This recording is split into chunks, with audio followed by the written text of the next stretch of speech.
Welcome back to this DISC video series. My name is Nancy Roberts. I'm also known as the DISC Wizard. And in this video, we're going to talk about the high steadiness behavioral style.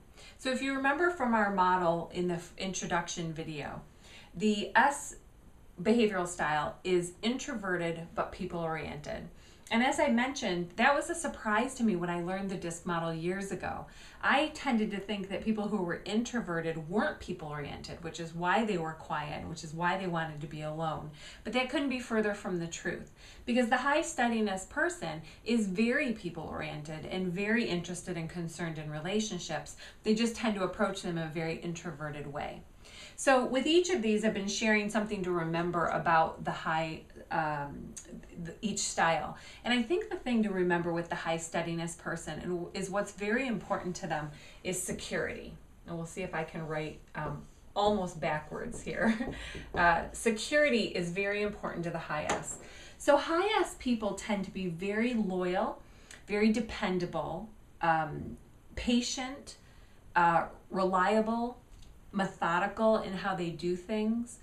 They're just that steadfast person. They're going to show up. They're going to be there. They're going to be the person there at 7 o'clock at night getting things done. One reason is because they're loyal, but another thing is because they really like closure. So if you're a high S person, you need to complete things, that sense of closure that you need before you leave at the end of the day. That's very typical of the high steadiness style. High steadiness aren't risk takers, so of course security is really important to them. They tend to be slower to change, so now we're going to talk a little bit about some of their limitations or some of their challenges. And it does seem that they can be resistant to change. That's what it can look like to the other three styles, is that they're resistant.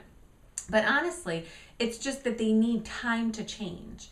I always say that the change needs to make sense to them, and then they can change, right? And then they need a little extra time to change. Another thing they can be, which surprises some people, because S's come across so lovey, so loving, or so kind, right?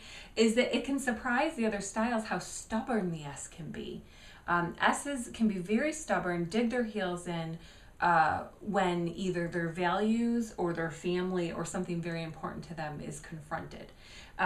And so the S person's, I would say they make great friends, they make great partners, they're great employees because of their steadfastness and their stability and reliability. But don't cross them. I think we always think it's the D you don't want to cross because of the anger. But quite frankly, the S's can be very, very stubborn. One tip for the C, D, and I who are dealing and communicating with the high S would be to make sure you give them time to adjust to change.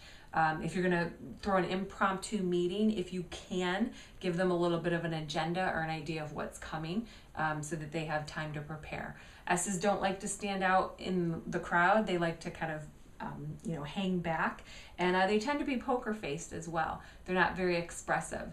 The emotion of a high S is non-emotion. So they actually don't show their emotion. You won't actually see it. So sometimes it's a little hard to guess what they're thinking. But if it's a safe environment and if they feel safe to express themselves, again, if they have security, they will open up.